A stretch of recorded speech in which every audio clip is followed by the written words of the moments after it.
All right, next speaker is Zook here. He's going to be talking. So let's please give him a big DEF CON welcome. Come on.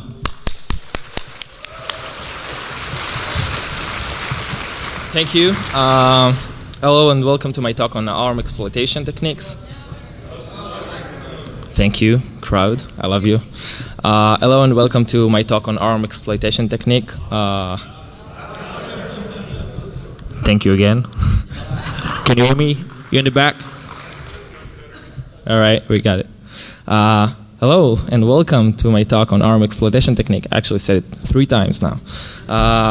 In this talk, I'll cover exploitation technique on both ARM and x86 architecture from scratch, actually. So if you've never done it before, it's the time to start, actually. This is my first DEF CON ever, so I'm really excited to be here with you. I'm really happy to attend this great conversation, this great event. Well, I had a buddy who had to go yesterday. He couldn't stay today. So I promised him I'll take a photo of you while you scream DEF CON. So if you can do that for me, that would be awesome. Like 5, 4, 3, 2, 1. Yeah. I'm going to post it on that blog right there. So you can see yourself. I'm Itzhak, Avraham. My nickname is Zook. You can call me Zook if you love me. I work for Samsung. I'm a researcher there. I do some neat research for them. I really like it. I'm also a partner at PIA. PIA is a pre-incident assessment, just penetration testing, reverse engineering, custom stuff like that. You can follow me on Twitter under that account. It's actually a sticker name. I borrowed the name from. That's the blog. The full presentation and the paper, which will have like more technical details, will be there. The updated one, not the one in the CD. It's quite not updated. It hasn't got any Android info, so the updated one is going to be there in a few hours. For any requests, talks, whatever, dirty offers, that's my email. Feel free. Well, like I said, the presentation is not enough. You need, if you really want, like, it's nice to know exploitation techniques and stuff. If you want, like, real more technical details, you can see the paper. It's on the CD, but it's also will be in the website. The updated one will be there in that website. All right. So that's what's going to be actually in this talk. We're going to start from the very beginning. And all right, someone just told me to speak louder, so everybody can hear me right there. All right, cool. Like, what's the calling convention? Why ARM exploitation is different from x86? What we need to adjust in order to make our exploit work from x86 on ARM? Some local attacks, remote attacks, and finally a demo on this Android phone. Right, let's do it. So that's the best skills I can get in PowerPoint, because, all right, if you don't like it, just leave it, because I can't get any better in PowerPoint. Anyway, why would someone want to hack a mobile phone or a ARM device or whatever? Let's stay on mobile phones. There's various reasons you want to do that.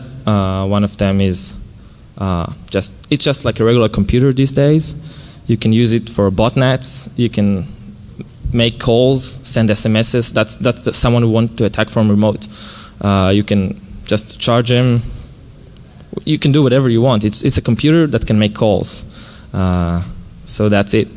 Also, applications are very common these days. So if you download a malicious application for, let's say, a weather, someone that checks weather, and it actually wants to use your Bluetooth or send emails from you and stuff like that, and also it only requests in the manifest just permissions for the, nothing, and then he exploits some system APIs to prevail escalation and just use the Bluetooth module or your internet or your calls. Someone can steal your calls. And there's also the user itself that would want to hack a mobile phone. You would want to do that to reveal some stuff that the mobile operator didn't allow him to do. You can see that in iPhones. A lot of people do that.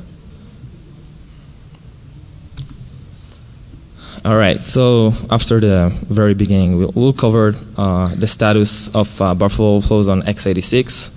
These days, you can see on x86 many defenses from buffer overflows. It's really hard actually to exploit these days on x86 architecture. The stack and heap is not executable. You got stack cookies. ASLR is very, most of the places are randomized very good. It's really hard to bypass, especially if you got all of the vectors. On ARM, it's quite different. The architecture is different, so you have to adjust stuff. It's not fully working. Also, the stack and heap, well, they're not executable on most devices these days, but you can see ASLR. Most of the time, there is a PAX patch for a Linux platform a few months ago. So now you can see ASLR being implemented, but it's not mainline yet. So let's cover x86 red to libc attack. I'm just beginning from scratch. If you want to exploit stack overflow on ARM architecture, on x86 architecture, it will be something like that. It's very easy to. Can you see my mouse pointer? All right. It's very easy to exploit. You just put the buffer here. Let's say you want a /bin/sh to execute. It's just very easy. You put the buffer here. You override the EBP. It doesn't really matter actually, because it's good for frame faking and more advanced attacks. But in this case, it's not. You just override the EIP with the system function address. You can also put a return address, and you just push parameter on the stack. So you put your parameter in the payload like that. It's very easy. I think x86 was meant to be hacked. I mean, look at that. You just can push parameters through the stack in the same payload.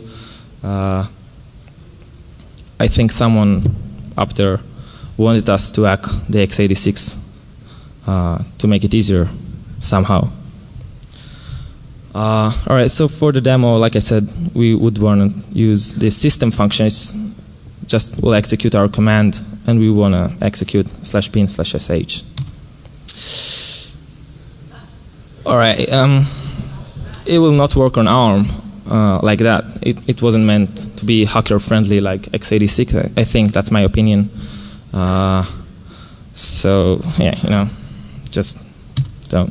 Also, why wouldn't it work on ARM? Because if it worked, we wouldn't have this presentation right here, and it has different calling conventions, and it works differently because ARM assembly works differently, and we just want to cover that. So we're going to the technical part. Actually, when I edited this presentation yesterday, I wanted to add this girl. I want to do a break before the technical details. Just put girls with tits or something, so you can have a break before I'm going to technical details.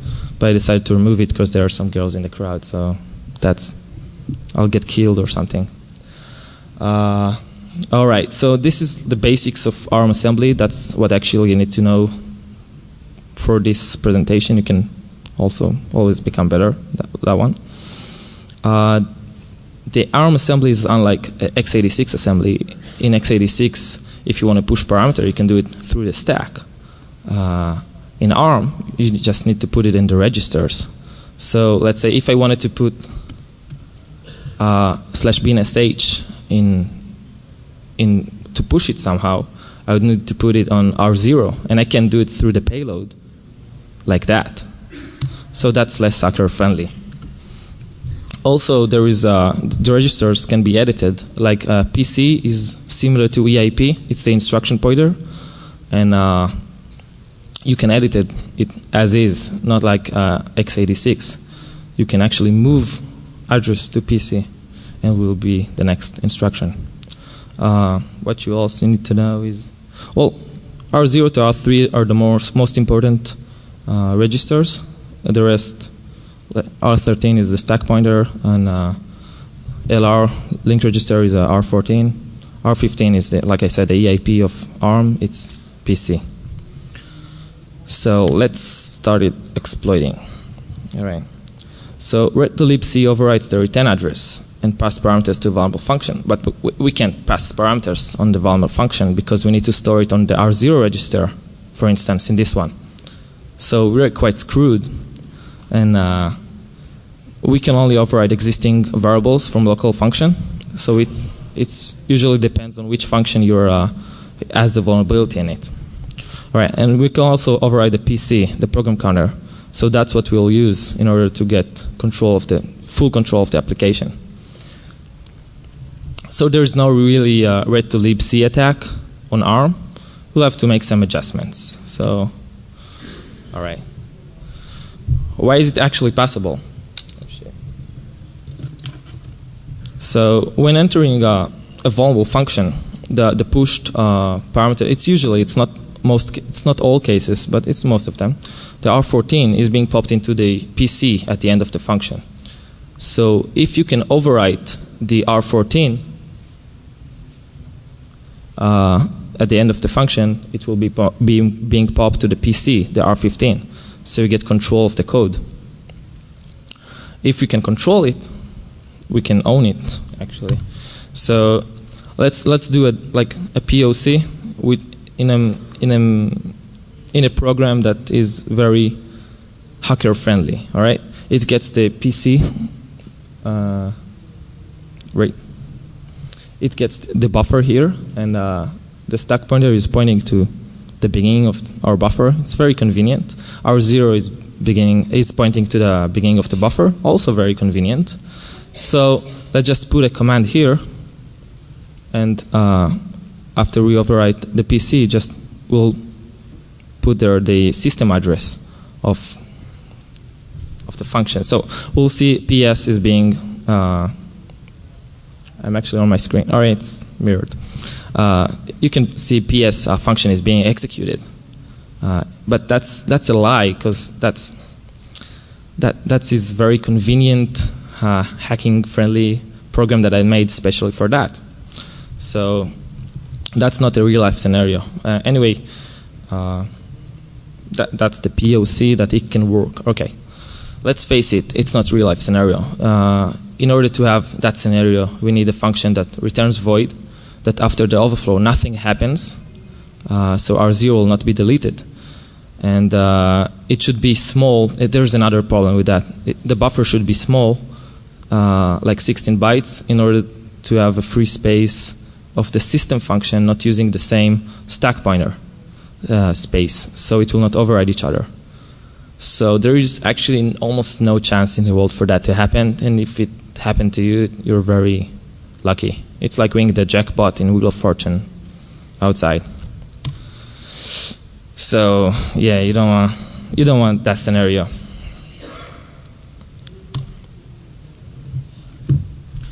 All right. So what we need actually for a successful exploitation, we need several stuff. So let's do it. We need parameter adjustments and variable adjustments. Parameter adjustments will be just register adjustments, R0 to R3. We must modify that in order to continue exploiting and do whatever we want.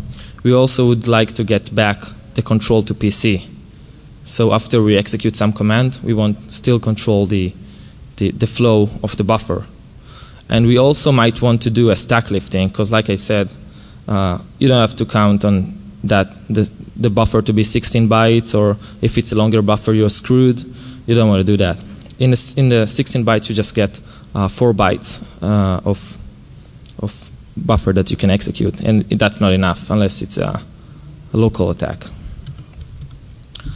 So, like, everybody's just making attacking names, so we just made a new one because I don't know, I don't really put a lot of thought of that, but it's just mix of a lot of stuff: return-oriented programming, read to libc, stack lifting, parameter adjustments, and that's it. I mean, it's not really a name; it's just like a joke. Like everybody in the security community just make up names.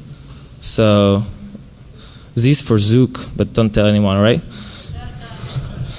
So I want to put my name outside.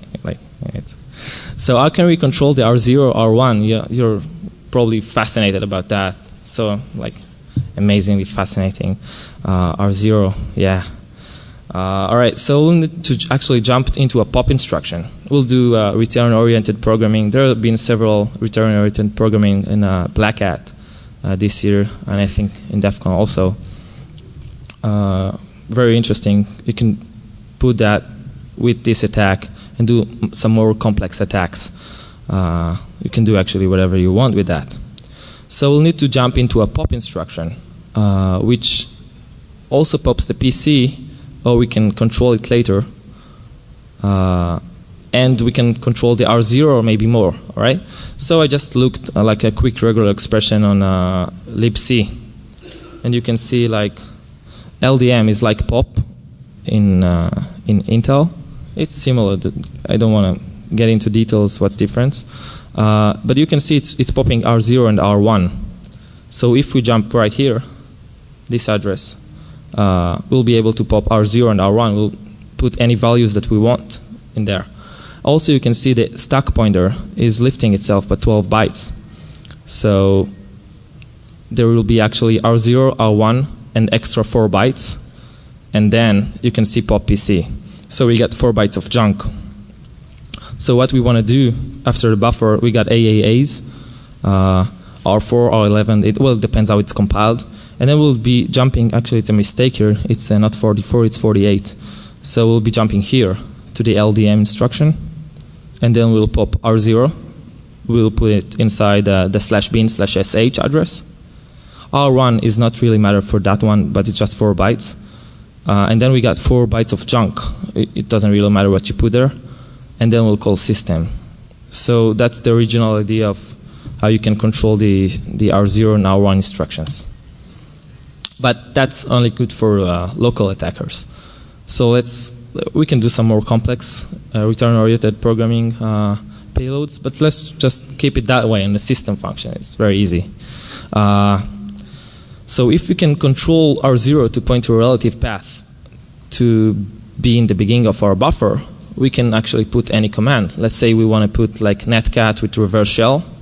We can do that if R0 is pointing to the beginning of our buffer. So what we need in this one is actually to have R0 to point to the relative color to the beginning of the path, and then we'll call system. But like I said before, we need the size of the buffer to be a certain type. So it will not work because it's for short buffer we only get D words of unwritten commands. For long buffer we get none. So that's not enough. We have to stack lift. So that's another thing in our attack we need to remember. Sometimes we just gotta stack lift ourselves in order to execute the full payload without being controlled by the luck of the creators of libc and the one who compiled it. So ARM commands are actually very easy, very nice for exploitation. There are several variations of the same stuff. You can do many instructions. It's much more better than x86 in my opinion. So let's see what we can do in that one. We can abuse the current stack pointer. We can just lift ourselves and then just go back. All right. So let's just a quick look. The wprintf function epilogue. You can see that you can pop LR. If we jump right here, we will jump right here, and then the SP adds to itself 16 bytes, and then the next instruction will be bx LR. Bx means branch. With it checks the first bit, but in this case, just say it's like a call. Advanced call, so like x86 advanced call. So we'll get our stack lifted by 16 bytes just by coming to that one, and then we'll put a new instruction right here where we want to jump next time. So we can jump again and again and again and lift our stack. We only need to lift our stack 384 bytes, so the system will not override ourselves, and we can execute whatever payload we want. So if we do that, our payload will look like something like that, like netcat, reverse shell, And that one is actually very important because it ignores the rest of the command until a null byte. And then we'll overwrite the function and just go back and forth until we lifted enough of the stack and execute. And then when we finish, we'll just go to our zero adjustment. Maybe that was a better idea to just put it right here. But anyway, we'll go to our zero adjustment. Again, our one adjustment, 4 bytes of junk, and then we'll call system. And we can execute whatever we want, whatever size we want of the buffer. So another interesting parts to adjust parameters will be, I just seen it on mcount epilogue. You can see you can pop any R0 to R3, whatever you want, and R11, LR, and then you branch to LR. So you can pop and adjust multiple parameters in the same jump, in the same return-oriented, in the same widget of this one. What we want to do next would be, as a remote attackers, would be actually to enable the stack and execute whatever we want. That can be easily done by calling mprotect and changing the our place in the memory to be executable, and then we'll have to jump on it. There is a good section of that on Perk Magazine on the alphanumeric ARM shellcodes. So, yeah. All right. So yesterday I was very bored. It was like 3 a.m. and well, that's the Android device I'm going to demo on that one. Actually, we went pretty fast. Well, it's cool. So let's see if we can get a shell out of Android application. There are several limitations on Android devices. First of all, you don't want it to be like a Dalvik application. You want it to be a native Android application, for instance, something that had been compiled with NDK. NDK is the native development kit for Android, and well, it's actually pretty hard to compile it dynamically. There's lots of tutorials in the internet, but it took some time. It's not user friendly. And also, Android libc had been compiled differently. The bin.sh is actually nothing in Android. There is /system/bin.sh. They recompiled their libc, and they did. I don't know if they did it by mistake or by luck, but like by mistake or they really meant to do it. But libc of Android is much more harder to exploit because it has no pop R0 instructions and stuff like that. So you have to be a little bit more complicated to do that. But it's the same technique, so it works on every ARM architecture. So we don't get things on R0 immediately, but we can do that. And the /bin.sh is actually on a different path. But for instance, the system function is being implemented that it executes execve function with the full path of the bin.sh in regular libc. So it has to do that here also. So they just modify the variable and they just put /system/bin.sh. So that string should also be in the same library. So we're cool with that. All right, so don't worry, it's all the same also here in Android. We'll get the /system/bin.sh to R0, and we'll not pop R0, but we'll do a trick to do that. As you can see that, I hope that some people can see the trick here. I'll give you like 10 seconds to think about it before I say what it is. It's the malinfo function, just function in Android libc that I took from that one, and you can see that you can pop to that's a pop instruction if you're not familiar with ARM architecture. So you can actually pop to R4 and get the PC back. So let's do that. We'll pop to R4 instruction so we can control the R4 register. That's the first step we want to do.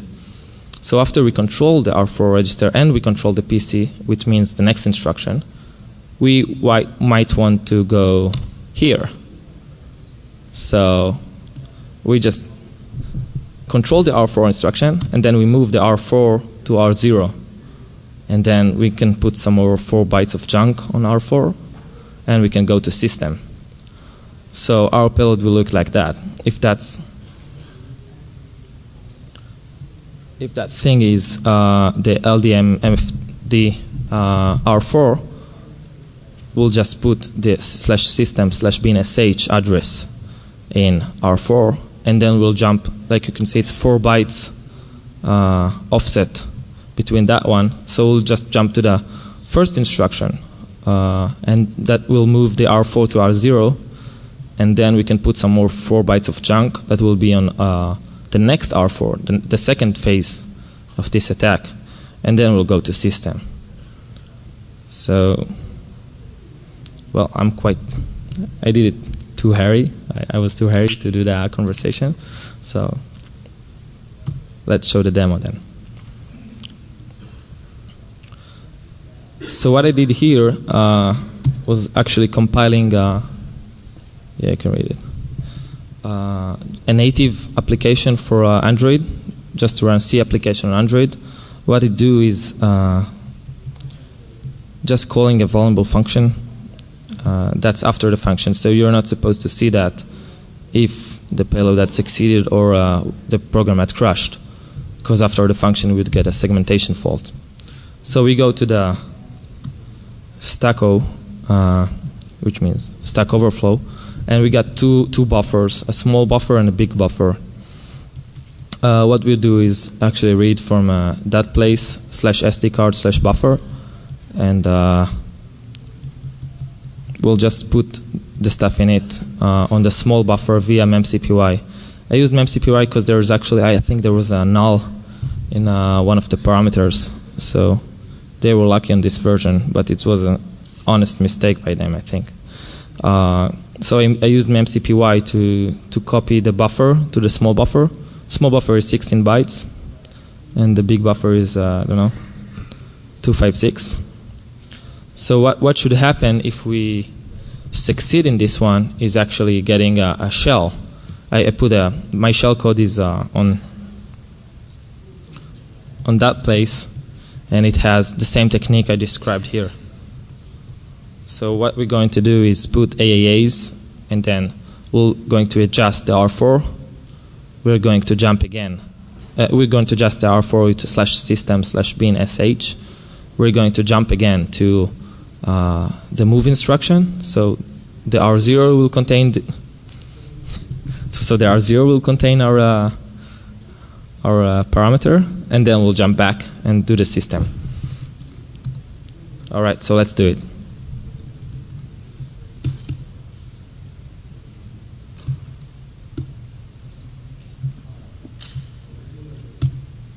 That's this device right here. It's the G1, I think. The only Android device I had on my desk.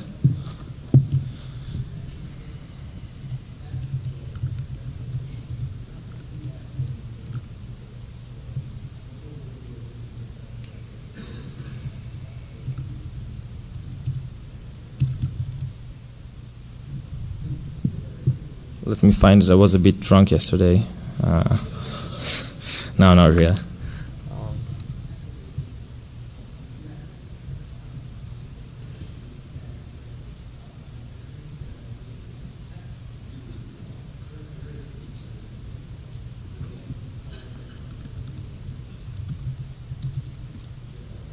All right. So that's our function. That's our binary. It has the same technique. It's just the C code that you just saw earlier. It was a nightmare to compile it on Android, but here we go. I'm going to execute it, and we're going to get a shell. So we got our shell, like you can see. And if you can see what executed is the buff one executed a shell that executed a shell. So we made it. We won. And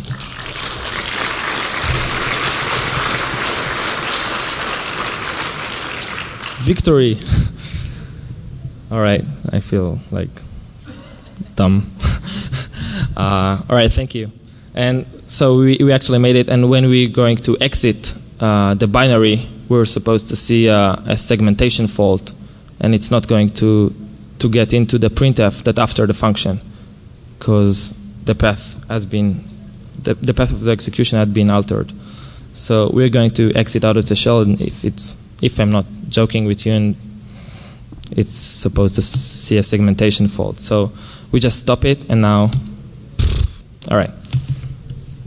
So we did it. We got a shell. That was the least complex one, but this stuff works. So that's the whole point of the talk, right? So you can do whatever you want actually on Android. So I'm about to finish right now. I did it a bit earlier. You might want to catch some other talk anyway. The buffer overflows on ARM are actually a real threat. We need some more security mechanism set up on that one, and like fully ASLR on a mainline, we want to do that. And if you're writing an applications for ARM, don't count on it on being like unexploitable, because it can be exploitable, like you can see.